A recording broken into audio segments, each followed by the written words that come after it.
ஒரு வருஷமும் உங்களுக்கு தெரியும் ஏதாவது ஒரு புதுமை நாங்கள் செய்யணும்னு ஆசைப்படுவோம்.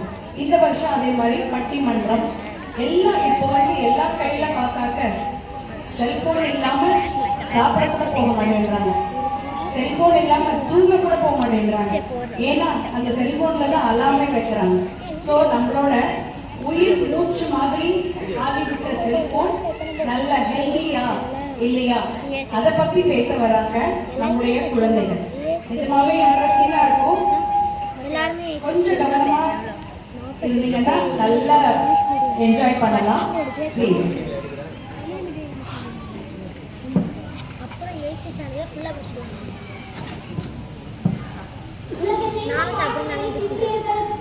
என் சுதந்திர தின நல்வாழ்த்துக்களை தெரிவித்துக் கொள்கிறேன். நம் வாழ்க்கை முறையை சுதந்திரத்திற்கு முன் பிரிக்கலாம். சுதந்திரத்திற்கு முன் உறவு முறை, பாசம், ஆரோக்கியமான உணவு என நல்ல பழங்கள் இருந்தன. ஆனால் இன்றே இவை அனைத்தும் ஒரே கையில் உள்ளடங்கி உள்ளது. அதுதான் செல்போன். இது இல்லாத வீடுகளும் இல்லை, இது இல்லாத மனிதர்களும் இல்லை. இது இருந்தவருக்கு பயன்படுத்துவது உண்மையில் நன்மைதானா இல்லை தீமைதானா என்று எடுத்துரைக்க வருகிறார்கள் நம் பள்ளி மாணவர்கள். சாதாரண ஒரு விஷயம் படிச்சாலே சும்மா விட மாட்டாங்க. செல்போனே படிச்சிருக்கு சும்மா விடுவாங்க. செல்போன் தாங்க எங்க உலகம். இது இல்லாம நாங்க இல்லை பேச வராங்க நபர் கோவிந்தா ஸ்ரீராமர்கள். செல்போன் ஆகுது மண்ணாவது. என் கையில கடிச்ச தலையை சுத்தி கொளுத்துல தீப்பட்டது. கோபத்தோட வராங்க காளீஸ்வரன் தீபநேந்திர அவர்கள். முதலில் செல்போன் பயன்படுத்துவது தீமைதான் நீங்க பேச வரா காளீஸ்வரன். பயப்படுற தைரியப்பா, ஆனா படிப்புல கெட்டிக்காரங்க. ஊருக்கு கம்மிப்பா, ஒரு வீட்டு மாட்டேன். வாங்க காளீஸ்வரன்.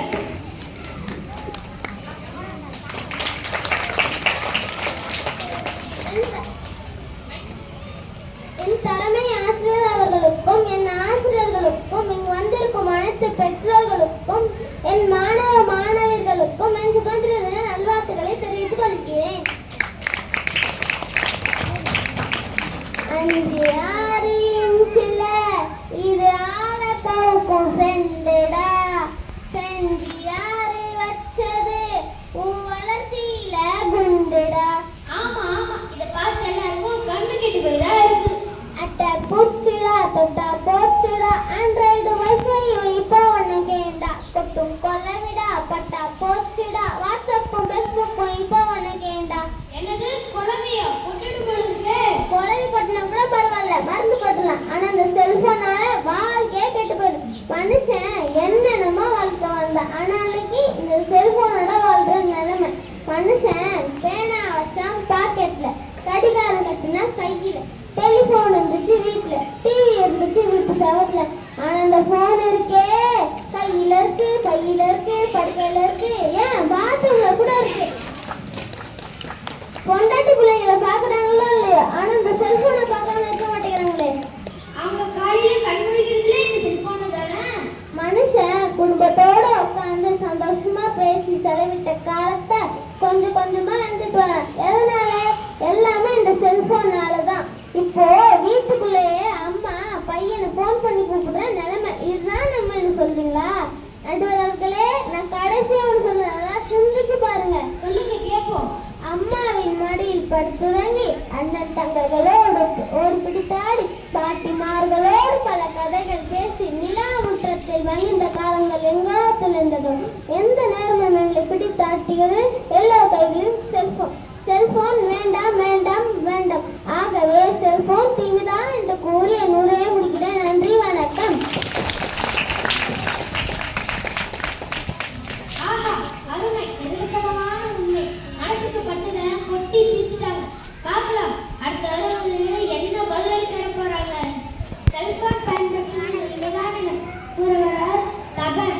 பார்க்க அப்பாவி போனாலும் பண்ற வேலையெல்லாம் அப்படி இருக்கும்.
பேர் கூலி வைக்கிறாங்க. கை கழுப்பாளருக்கு சண்டை நமக்கு போலத்து ஹலோ இதோ நான் அப்படியே நெட்ட விட்டான். அதுவே அவனை எப்படி காப்பாத்துச்சு? அது செல்போன் நன்மை தானே.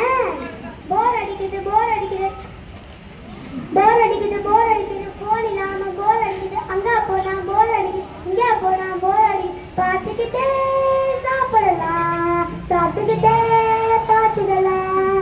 கேமுக்கு ஆடிக்கலாம் ஆப்பிளுக்கு பார்த்துக்கலாம். போர் அடிக்குது போர் அடிக்குது. நடுவரவர்களே கொஞ்சம் சிந்தித்து முடியுங்க. ஏன்னா உங்க பேக்கெட்ல செல்போன் இருக்கு. ஆனவே செல்போன் நன்மைதான் என்று கூறி என் உரையை முடிக்கிறேன்.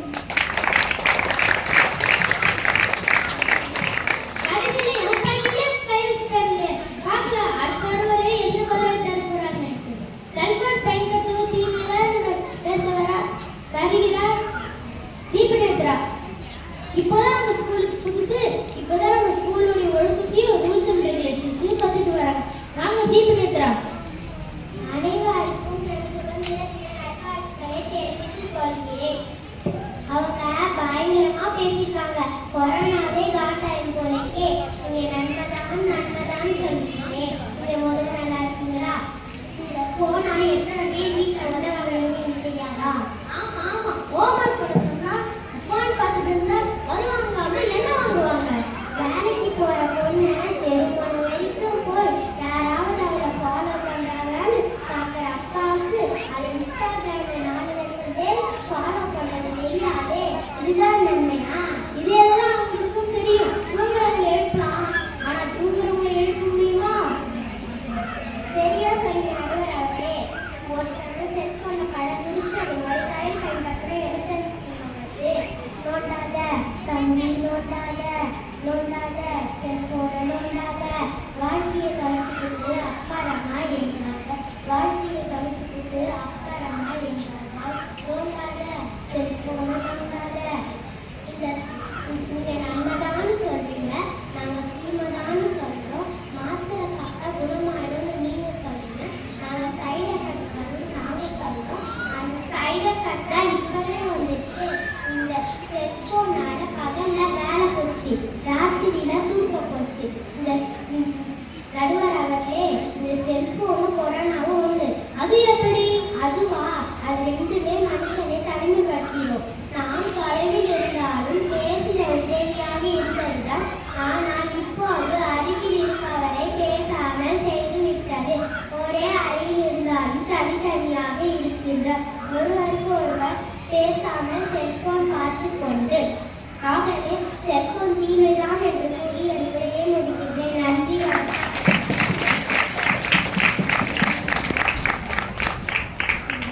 அப்பா செல்போனை நிறைய அடி வாங்கிப்பாங்க போல இருக்கு. ஒட்டி திரிஞ்சாங்க. பாக்கலாம் அடுத்தவரே என்ன பதிலடி தரப்போறாங்க. செல்போன் பயன்படுத்தும் நன்மைதான் கூட பேச வரார் மோகிதாஸ்ரீ. கிளாஸ் அமைதியா இருக்கா, ஆனா அவங்க ஃப்ரெண்ட்ஸ் கூட சேர்ந்தா ஆட்டம் பாம்பு. இங்கு வந்திருக்கும் அனைவருக்கும் என் சுதந்திர தின நல்வாழ்த்துக்களை தெரிவித்துக் கொள்கிறேன். இப்போ பேசினாங்களே அவங்க அம்மாங்க உட்காந்து வீடியோ எடுத்துட்டு இருக்காங்க. ஏன் தெரியுமா? ப்ரோக்ராம் ஸ்டேட்டஸ் போடுறதுக்கு. ஆமா நான் கொடுத்த மதர் தெரேசா ஜட்ஜா போட்டுருக்காங்க. நான் கொடுத்த ஸ்டேட்டஸ் போடுவேன். இதுக்கு மட்டும் செல்போன் வேணுமா? என்னையா நியாயம்? ஒரு நாள் எங்க வீட்டுல அம்மா ரசம் வச்சாங்க. வீட்டுல புளியோ மிளகாவோ கொஞ்சம் கம்மியா தான் இருந்துச்சு. ரசமும் கொஞ்சம் சுமாரா தான் இருந்துச்சு. எனக்கே பிடிக்கலன்னா பாத்துக்கோங்களேன். அப்பா சாப்பிட வந்தாரு. அம்மாவுக்கு பயம். அப்பா கிட்டதான் போன் இருக்கு. அப்பா போன் பார்த்துட்டு பக்கத்துல இருக்க பச்சை தண்ணி ஊற்றி சாப்பிட்டு இருக்காரு. இன்னைக்கு சாம்பார் சூப்பரா இருந்துச்சுன்னு சொன்னாரு. இப்படிதான் எல்லா அம்மாக்களுடைய சமையலும் ஓடுது. பாத்தீங்களா? இந்த செல்போனால வீட்டுல சண்டையே வருது இல்ல. அப்பா ஒரு பக்கம் போன் பாக்குறாங்க, அம்மா ஒரு பக்கம் போன் பார்த்துட்டு இருக்காங்க, பிள்ளைங்க ஜாலியா டிவி பார்த்துட்டு இருக்காங்க. குடும்பமே நிம்மதியா இருக்கு. குடும்பமே இல்லை. இது மட்டுமா? கொரோனா காலத்துல ஆன்லைன் கிளாஸ்ல செல்போன், அவசர போலீஸ் 100, அவசர ஊர்தி 108, குழந்தை பாதுகாப்பு 1008. அப்போ செல்போன் நன்மை தானே. ஒருத்தன் குயிலை பார்த்து சொன்னா, குயிலே நீ கருப்பா இல்லைன்னா எங்கேயோ போயிருப்ப. கடலை நீ உப்பா இல்லைன்னா எங்கேயோ போயிருப்ப. மலரே நீ முள்ளா இல்லைன்னா உடனே யாரையும் குறை சொல்லாம இருந்தீங்கன்னா எங்கேயோ போயிருப்பேன். நீங்களும் அப்படிதானே? நீங்களும் செல்போன்ல இருக்க குறைய பார்க்காம நன்மையை மட்டும் பாருங்க. கைகள் இணையாவிட்டாலும் கைபேசி வழி இணைகிறோம். ஆகவே செல்போன் நன்மைதான் என்று கூறி என் உரையை முடிக்கிறேன். நன்றி, வணக்கம்.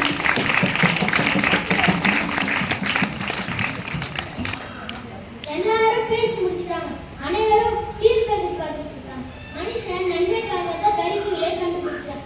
நன்மைக்காக எடுத்த ஆயுதத்தை தீமைக்கு பயன்படுத்துற புத்திசாலித்தனம் மனுஷன் கிட்ட தான் இருக்கு. 10 நாள் செய்ய வேண்டிய வேலையை 10 நிமிஷத்தில் செய்து செலுத்தணும். அந்த காலத்துல உறவினர்களை பார்க்கணும், கை ஃபுல்லா பணம் வாங்கிட்டு போய் பார்த்து சந்தோஷப்பட்டாங்க. ஆனா இன்னைக்கு செல்போன்ல வீடியோ கால் பண்ணி ஹாய் சொல்றாங்க. அந்த காலத்துல கல்யாணம்னா வீடு வீடா போய் கத்திரிக்கை வச்சு செஞ்ச நகையெல்லாம் காட்டி மறக்காம வந்துருந்தாங்க சொல்றாங்க. ஆனா இன்னைக்கு அமெரிக்கால கல்யாணம் நடந்தா கூட போன்ல வச்சுதான் போடுறாங்க. செல்போன்ல வாட்ஸ்அப், யூடியூப்லாம் இருக்கு. ஆனா பந்தா பாசம் இருக்கு. எந்த ஒரு அறிவியல் கண்டுபிடிப்பும் ஒரே பயன்படுத்தினாங்கன்னா தவறா பயன்படுத்தினா தீமை. அளவுக்கு மீறினா அமிர்தமும் நன்றி என்பதை போல செல்போன் அளவாக பயன்படுத்தி நன்மை பெறுங்கள். நன்றி, வணக்கம்.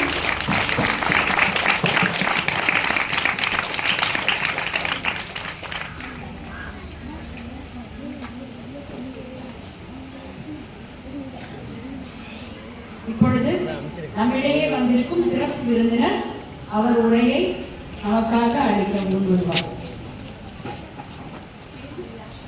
முடிஞ்ச உடனே சான்ஸ் கேட்கணும். வெயிட் பண்றவங்க வெயிட் பண்ணுங்க. அவசரமா வீட்டுக்கு போனீங்கன்னா சான்ஸ் கிடைக்காது. படத்துல வரணுமா வேண்டாமா நீங்க?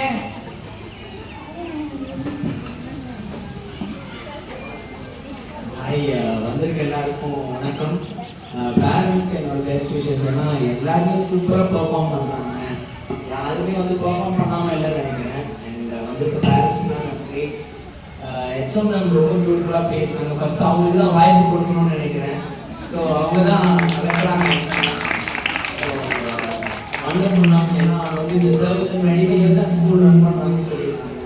So very big thing. ஏன்னா இந்த மாதிரியான ஒரு ஸ்கூல் 25 இயர்ஸாக ரன் பண்ணுறதுன்றது வந்து அது கடவுள் உங்களுக்கு தான் ட்ரெஸ்ஸிங்காக தான் நான் பார்க்குறேன். எவ்வளோ அழகான குழந்தைங்க இருக்காங்க. பியூட்டிஃபுல்லாக பண்ணிட்டு இருக்கீங்க. It's very motivating also. Thank you so much. எங்கள் இன்வைட் பண்ணது எக்ஸாம் மூலமா கஸ்தூரிமா இன்வைட் பண்ணியிருக்காங்க. நீ வரணும். நான் எனக்கு எல்லாம் ஓவராக இருக்குது. பேக்லாம் எடுத்து போட்டீங்க. 2 மந்த்ஸாக இருக்கிற மாதிரி சொல்லியிருக்கேன். பட் இல்லை எனக்கு வா நல்லா தான் இருக்கும் அப்படின்னு சொல்லியிருக்காங்க. So thank you so much. And நான் முக்கியமாக வந்து பசங்கிட்ட பேசணும் தான் வந்தேன். ஏன்னா ஹாய் என்ன எக்ஸாம் சொன்னால் எனர்ஜி பயங்கரமாக இருக்குது. நான் ஹாய் சொன்ன எனர்ஜியே இல்லை. Hi hi very good. Thank you. And நான் அவங்க எல்லாரையும் பார்க்கறது ரொம்ப சந்தோஷமாக இருக்கேன்னா நான் லைஃப்பில் மிஸ் பண்ணுற இடத்துல ஆக்சுவலாக இப்போ நீங்கள் இருக்கீங்க. எனக்கு என்னோட சைல்ட்ஹுட் மெமரிஸ் ரொம்ப பிடிக்கும். ரொம்ப பிடிக்கும். ஏன்னா ஸோ நான் சைல்ட்ஹுட்டில் உங்கள் ஏஜில் இருக்கும்போது என் கூட நல்லா விளையாடினேன். ஃப்ரெண்ட்ஸ் இருந்தாங்க. என்னோட நான் தப்பு பண்ணால் கண்டிச்சு என் கூட அன்பாக இருந்த டீச்சர்ஸ் இருந்தாங்க. எனக்கு உயிராக இருந்த எங்கள் அப்பா அம்மா கூட இருந்தாங்க. ஸோ இன்னைக்கு திரும்பி பார்க்கும்போது இவங்க எல்லாரோட மெமரிஸ் மட்டும் தான் எனக்குள்ளே இருக்கே தவிர அவங்க யாருமே பிரச்சனை என் கூட இல்லை. ஸோ டைம் அப்படிதான் இருக்கும். நீங்களும் வளர்ந்தப்போ உங்கள் பக்கத்தில் இருக்க ஃப்ரெண்ட்ஸோ டீச்சர்ஸோ எல்லாருமே கொஞ்சம் டிஸ்டன்ஸ் மெயின்டைன் பண்ணுவாங்க. இல்லை அவங்களோட லைஃப்பை பார்த்து போயிடுவாங்க. ஸோ இந்த டைம்ல இந்த ஏஜ் எல்லாருமே வந்து பயங்கரமாக என்ஜாய் பண்ணுங்க. மிஸ் பண்ணிடாதீங்க. அண்ட் ஃபியூச்சரில் நீங்கள் போய் திரும்பி பார்க்கும்போது இந்த ஏஜ் கிடைக்கவே கிடைக்காது. ஓகே, தப்பு பண்ணுங்க. சின்ன சின்ன தப்பாக பண்ணி டீச்சர்ஸ் அடிச்சா வாங்கிக்கங்க. ஹலோ. ஸோ சின்ன சின்ன தப்பாக பண்ணி டீச்சர்ஸ் அடிச்சா வாங்கிக்கோங்க. இன்னொரு 5 to 10 இயர்ஸில் நீங்கள் வந்து வளர்ந்த அப்புறம் திரும்பி பார்க்கும்போது இதை ரொம்ப மிஸ் பண்ண போறீங்க. ஸோ எல்லாரும் என்ஜாய் பண்ணீங்களா? எனக்காக கேட்கல? ஓகே. ஸோ அண்ட் பேரண்ட்ஸ் சூப்பராக இருக்காங்க. பசங்க வந்து உண்மையாலுமே பார்க்கும்போது வண்டர்ஃபுல்லாக இருக்காங்க. பசங்க எப்படி இருக்கிறாங்கன்னா அது முக்கியமான காரணம் பேரண்ட்ஸ் தான். ஏன்னா அதான் மாதா பிதா குரு தெய்வம்னு சொல்லுவாங்க இல்லையா? தன் குழந்தைகளை வந்து தன்னோட தோல் மேலே உட்கார வச்சு நான் பார்க்குற உலகத்தை விட ஜாஸ்தி தூரம் பார்க்கணும்னு நினைக்கிற ஒரு பேரண்ட்ஸுமே ஹீரோ தான். ஸோ பேரண்ட்ஸ்க்கெல்லாம் நம்ம கை தட்டலாமா? ஓகே. ஸோ எனக்கு தெரிஞ்ச ஒரு ஸ்டூடெண்ட்ஸோட லைஃப்பில் ஒரு பசங்களோட லைஃப்பில் வந்து என்னை விட அவன் நல்லா பெர்ஃபார்ம் பண்ணணும்னு ஒரு அப்பாவும் அம்மாவும் தான் நினைப்பாங்க. ஸோ நமக்கு வந்து நம்ம லைஃப்பில் வந்து நம்ம ஜாஸ்தி டிஸ்டன்ஸ் போகணும், நம்ம சூப்பராக வரணும்னு நினைக்கிற அவங்க தாங்க நமக்கு ஹீரோ. ஸோ கடைசி வரைக்கும் நீங்கள் அவங்கள நல்லா பார்த்துப்பீங்களா? அவங்க உங்க சூப்பர் ஹீரோவா இல்லையா? Okay, super. So parents, thank you so much. சூப்பராக ட்ரெயின் பண்ணியிருக்கிறீங்க.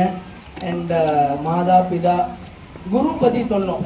என் லைஃப்பில் வந்து ஒரு சில டீச்சர்ஸ் இருக்கிறாங்க, ஒரு சில வெல்விஷர்ஸ் இருக்காங்க.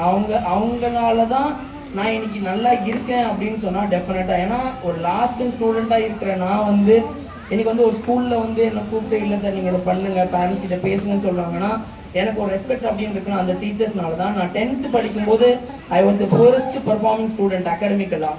பெருசாக படிப்பு வராது. பட் எங்கள் பிரின்ஸிபல் வந்து ஒரு டீச்சர் கூப்பிட்டு இந்த 5 பசங்க கண்டிப்பாக ஃபெயில் ஆகிடுவாங்க, இவங்களை பாஸ் பண்ண வச்சுட்டிங்கன்னா அது உங்கள் லைஃப்பில் நீங்கள் பண்ணுற பெரிய விஷயம்னு சொல்லிட்டு எங்களை கஸ்தூரி அம்மா கிட்ட ஒப்படைச்சாங்க. அவங்க நேராக வீட்டுக்கு கூப்பிட்டு போனாங்க. புக்ஸ்லாம் எடுத்துகிட்டு வந்துங்கடா, சாப்பாடுலாம் கட்டிட்டு வராதிங்க, நான் பார்த்துக்கிறேன் அப்படின்னு சொல்லிட்டு. காலையில் அவங்க வீட்டுக்கு போவோம், ஈவினிங் வரைக்கும் இருப்போம், வந்துடுவோம். ஒரு வாரம் இதே தான் பண்ணிகிட்டு இருந்தோம். 1 மாதம் ஆச்சு, 2 மாதம் ஆச்சு. நான் கிளாஸ் டாப்பராக வர்றதுக்கு உண்டான முக்கியமான ரீசன் வந்து கஸ்தூரிமா தான். ஷீ இஸ் லைக் எங்கள் அம்மா தான் அவங்க. ஸோ வந்து எல்லாருமே வந்து டீச்சர்ஸ் வந்து தே ஆர் வெரி இம்பார்ட்டன்ட். அவங்க மிஸ் பண்ணிடாதீங்க. ஓகே, மிஸ் பண்ணிடுவீங்களா? எனக்கு தெரிஞ்சு நீங்களாம் டான்ஸ் ஆடும்போது உங்க டீச்சர்ஸ் தான் இன்னும் சூப்பராக ஆடிக்கிட்டு இருந்தாங்க. அந்த மேம்லாம் உள்ள நின்றுக்கிட்டு இப்படி இது போடு, இப்படி போடு அப்படின்றாங்க, புரியுதா? ஸோ வந்து அவங்க மிஸ் பண்ணக்கூடாது. அண்ட் நீங்கள் எந்த ரிலீஜனாக இருந்தாலும், எந்த காஸ்டாக இருந்தாலும், அப்பா அம்மா அவங்களோட குரு கரெக்டாக இருந்தாங்கன்னா நீங்கள் கரெக்டான பர்சனாக வருவீங்க. ஸோ ஆப்வியஸாக நீங்களே ஒரு கடவுள் ஆகிடுவீங்க. இன்னொருத்தருடைய பெயினுக்கு வந்து நீங்கள் வந்து இன்னொருத்தர் கஷ்டப்படுறாங்கன்னா நீங்கள் அவங்களுக்காக வருத்தப்பட்டீங்கனாலே ஒரு கடவுள் தான். ஸோ அதனால் ஹாப்பியாக இருங்க. Wish you all a happy independence day. So thanks for inviting me here. Okay, thank you.